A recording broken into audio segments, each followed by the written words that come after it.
Hello दोस्तों, आप सुन रहे हैं हिंदी ऑडियो स्टोरी मेरे यानी मीनू महेंद्र ठाकुर के साथ। यदि आप मेरे चैनल पर नए हैं तो सबसे पहले आप मेरे चैनल को सब्सक्राइब कर लीजिए एंड बेल बटन को भी प्रेस कर लीजिए, जिससे मेरी आने वाली सभी कहानी की नोटिफिकेशन आप तक सबसे पहले पहुंच सके। और हाँ, स्टोरी पसंद आए तो लाइक जरूर करें और अपने दोस्तों के साथ शेयर भी करें। तो चलिए आगे की कहानी शुरू करते हैं। रोज की तरह घर के सभी काम निपटाकर राधा चुपचाप अपने कमरे में ऊपर चली गई और टीवी ऑन करके सामने पड़ी आराम कुर्सी पर लेटकर वही सब कुछ सोचने लगी जिसका जिम्मेदार वह खुद को मानती आ रही है। सारे घर में खुशियों का माहौल था। हर तरफ शोरगुल, कहीं ढोलक पर गाने चल रहे थे तो कहीं बच्चे डांस करते नजर आ रहे थे। भाभियां देवरों के पीछे ऐसे पड़ी थीं जैसे चोर के पीछे पुलिस। सारा घर गेंदे के फूलों से महक रहा था।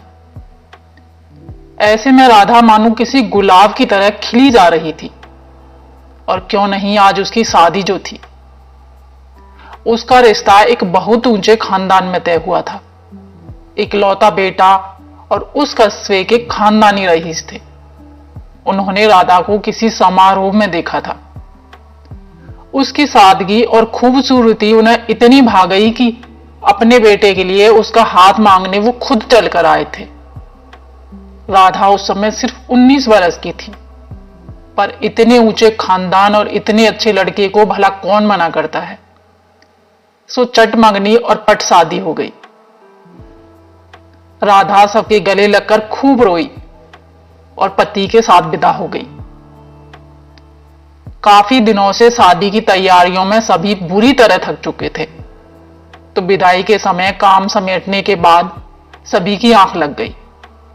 रात के 2 बजे होंगे। फोन की घंटी लगातार बजती ही जा रही थी। नींद से उठकर जैसे तैसे राधा की मां ने फोन उठाया और एक चीख के साथ निढाल होकर जमीन पर गिर गई। पूरे घर में कोहराम मच गया। राधा के पिता के साथ साथ छोटे चाचा, फूफा जी और बड़े भाई आनन फानन में राधा की ससुराल की तरफ निकल चुके थे। जब वहां पहुंचे तो देखा हालात बहुत बुरे थे। 2 मौतों के साथ ही बहुत लोगों को चोटें आई थी और सबसे बुरी हालत तो राधा के पति की थी, जिसके बारे में डॉक्टर कुछ भी कहने से इंकार कर रहे थे। दिन बीतते गए। वक्त के साथ साथ सभी लोग ठीक हो गए सिवाय राधा के पति के। बहुत इलाज के बाद भी उसमें कोई हलचल नहीं थी। शरीर से पूरी तरह अपाहिज हो चुका था और अपने घर वालों के साथ उसका भी यही मानना था कि इन सब के पीछे राधा ही है, जो मनहूसियत लेकर उनकी जिंदगी में आई है। पर शायद एक उम्मीद उनके मन में थी कि अगर वह कभी ठीक हो जाए तो उनकी बंसबेल बढ़ाने के लिए राधा फिर नाम और अपनी इज्जत का झूठा दिखावा करने के लिए उसे बहू के रूप में अपना लिया। पर उसे कभी भी पत्नी का दर्जा नहीं मिला। उसे पति के पास भटकने तक नहीं दिया जाता था, तो वह तन और मन से कभी पति की हो ही नहीं पाई। इस बात को आज 10 साल बीत चुके थे। राधा की जिंदगी घर के काम और पूजा पाठ तक ही सिमट कर रह गई थी। लेकिन पिछले कुछ महीनों से उसके परेशान होने की एक और वजह थी। जब वह सूर्य को जल चढ़ाने छत पर जाती तो हर रोज उस अजनबी को देखती, जो शायद उसकी एक झलक देखने के लिए उसका इंतजार करता रहता। वह कौन है, कहां से आया है, क्या नाम है उसका, कुछ भी नहीं जानती थी। पर इतना जरूर समझ गई थी कि वह शांत, समझदार और पढ़ा लिखा होने के साथ साथ ही एक अच्छे व्यक्तित्व का धनी है। आज जब वह छत पर गई तो उसे वह नहीं दिखा और पता नहीं क्यों, पर उसका मन बार बार वहीं जा रहा था। फिर अचानक राधा की नजर उसके कमरे के पीछे वाली खिड़की पर गई, जो आज से पहले कभी खुली ही नहीं थी। उसकी थोड़ी सी मशक्कत के बाद वो खिड़की खुल गई। तेज हवा के साथ खुला हुआ आसमान, हरे भरे पेड़ पौधे और वह नई बनी हुई बिल्डिंग जिसके एक फ्लैट में वह रहता था, सब कुछ साफ नजर आ रहा था। तभी एक कार आकर रुकी और वह उतरता हुआ दिखा, शायद कहीं बाहर से आ रहा था। तभी दोनों की नजरें मिली और अचानक राधा ने घबराकर खिड़की बंद कर ली। अब वो जब भी छत पर जाती, जो एक हल्की सी मुस्कुराहट के साथ दोनों की मुलाकात हो जाती। दिन बीतते गए। आज मौसम की पहली बारिश हो रही थी। आज वह जल चढ़ाने ऊपर भी नहीं जा पाई, तो उसका मन बेचैन हो रहा था। बहुत सब्र के बाद आखिर राधा ने आज फिर खिड़की खोल ली। पर यह क्या, जैसे वह तो इसी के इंतजार में था। देखते ही मुस्कुराते हुए अभिवादन में सिर झुकाया। ना चाहते हुए भी राधा के होठों पर मुस्कुराहट तैर गई। समय बीतता गया। अब यह सिलसिला बन गया था। सुबह और शाम को राधा खिड़की पर उसका इंतजार करती और उसके आने पर निश्चल मुस्कान के साथ उसका स्वागत करती। इसी तरह काफी समय बीत चुका था और अब वो एक दूसरे से मिलना चाहते थे, लेकिन यह सब इतना आसान नहीं था। पर कहते हैं ना, जब दो लोगों के दिल मिल जाते हैं तो कुछ कहने की जरूरत ही कहां होती है। रोज की तरह राधा ने आज जब खिड़की खोली तो उसकी बालकनी के सामने एक बड़ा सा होर्डिंग लगा हुआ था और उस पर लिखा हुआ कॉन्टेक्ट नंबर साफ नजर आ रहा था। राधा ने झट से वह नंबर नोट किया और रात होने का इंतजार करने लगी। हर बार कॉलिंग बटन दबाने की कोशिश करती पर हाथ रुक जाता। बहुत उधेड़-बुन के बाद आखिर रात के 2 बजे नंबर लगा ही लिया। फोन पहली रिंग में ही उठ चुका था और बहुत ही मीठी आवाज सुनाई दी, हेलो। राधा का दिल जोर से धड़कने लगा। वह कुछ बोल ही नहीं पा रही थी। वह समझ गया था कि राधा चाहते हुए भी कुछ कह नहीं पा रही है। तब उसने कहा, मैं जानता हूं कि आप ही हैं और सच मानिए मैं आपका ही इंतजार कर रहा था। मैं आपका नाम नहीं जानता, पर रोज खिड़की पर आपको देखकर ही मेरा दिन शुरू होता है। राधा ने कहा, हां मेरा नाम राधा है। कांपती हुई आवाज में उसने शुरुआत की, जी आप बिल्कुल अपने नाम की तरह ही हैं।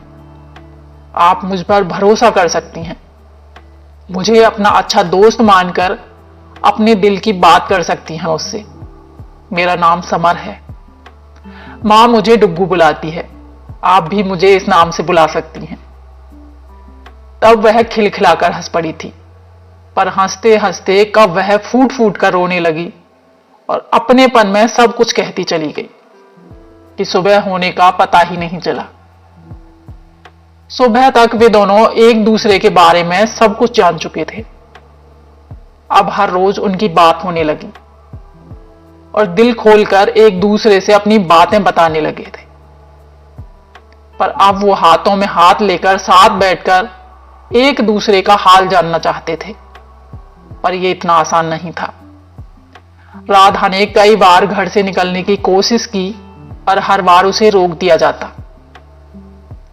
उसने इस बारे में अपने पिता से भी बात की कि वह कुछ करना चाहती है, कुछ सीखना चाहती है, तो आप आकर मेरे ससुराल वालों को इस बात के लिए राजी कर लें।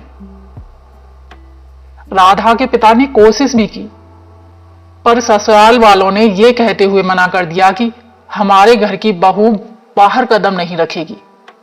अगर वो चाहें तो उसे अपने साथ ले जाकर कुछ भी करवाएं। यह सुनकर उन्होंने भी अपनी दोनों बेटियों के भविष्य को देखते हुए चुप रहना ही ठीक समझा और दुखी मन से चले गए। इसी तरह दिन बीतने लगे। जब भी दोनों की बात होती, एक दूसरे को अपने दिल की बातें जी खोल कर बताते और मिल न पाने की मजबूरी पर आंसू बहाते। राधा ने कभी सोचा भी नहीं था कि जिंदगी में कोई उसे ऐसा भी मिलेगा जिसे उसकी इतनी कदर होगी। वह तो पिछले 10 सालों से खुद को मनहूसी मानती आ रही थी, पर उसने राधा को एहसास करा दिया कि हर शख्स की जिंदगी में कोई तो ऐसा होता है जिसे उसकी बहुत जरूरत होती है और उसके लिए हमें जीना पड़ता है। जिंदगी का स्वागत करो और अपने लिए भी जिंदगी जीना सीखो। समर बहुत सुलझा हुआ इंसान था और दकियानूसी बातों से बहुत दूर, इसलिए हमेशा राधा को अन्याय से लड़ने के लिए कहता।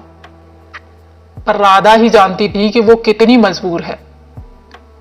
वह यहां से बाहर नहीं जा सकती और किसी तरह ऐसा कुछ किया भी तो उसके मां बाप की इज्जत और उसके माथे पर बदचलन का कलंक वह सहन नहीं कर पाएगी।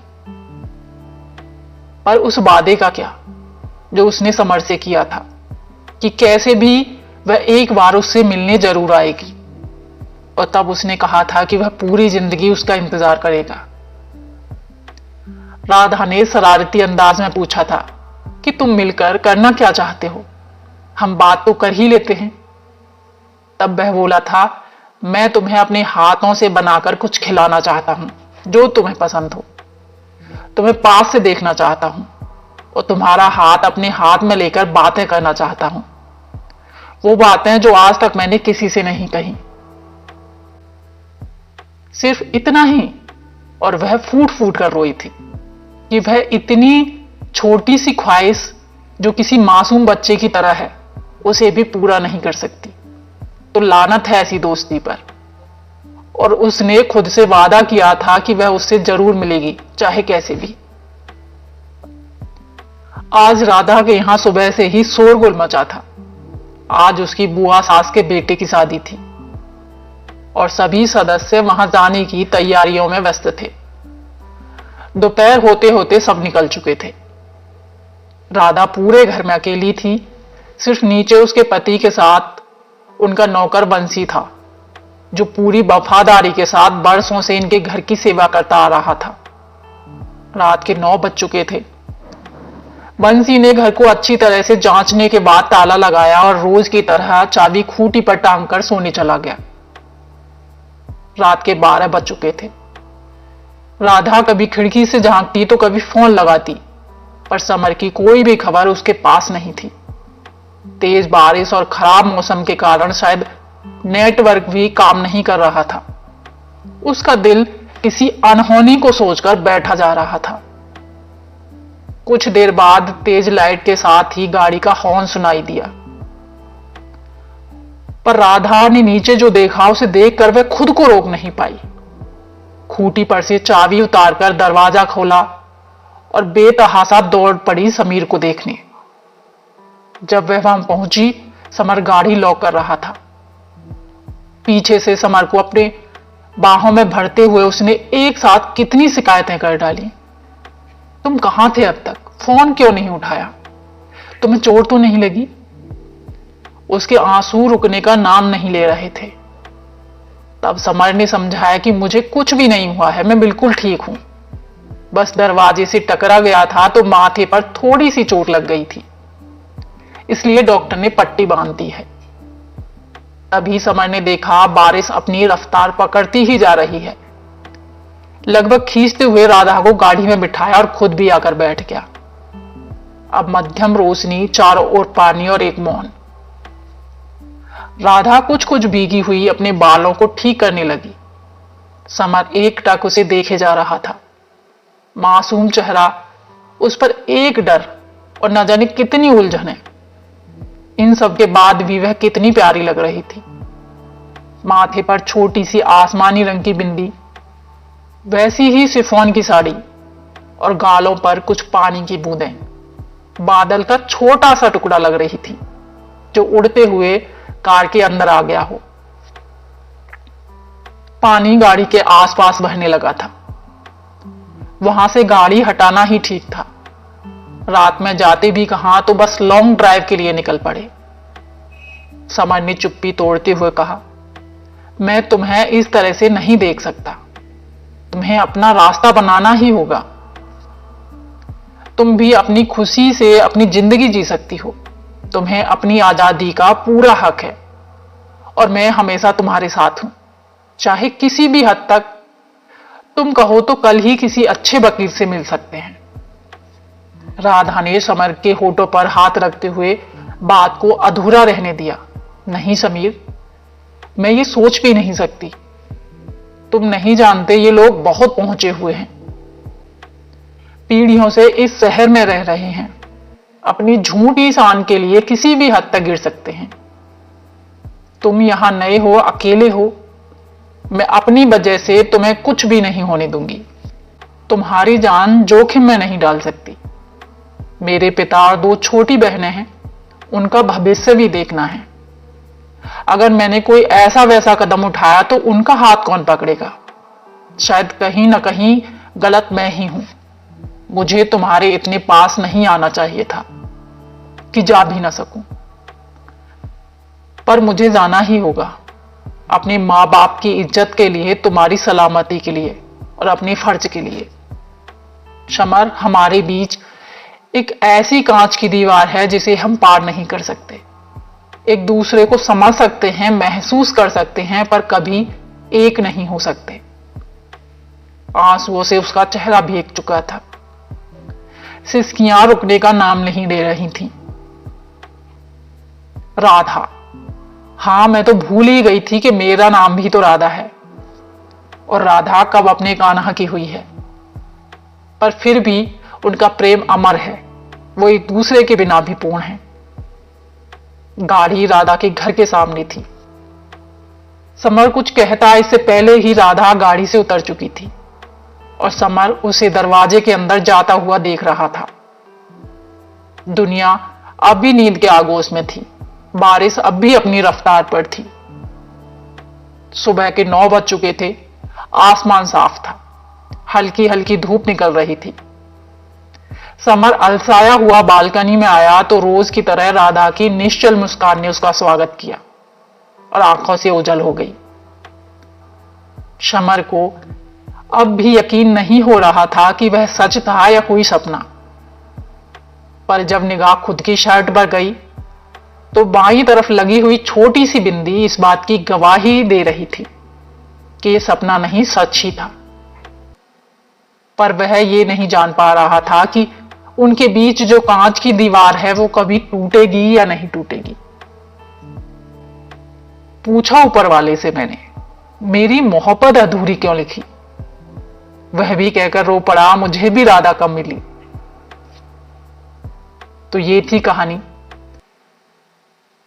कमेंट करके अपनी राय अवश्य दें।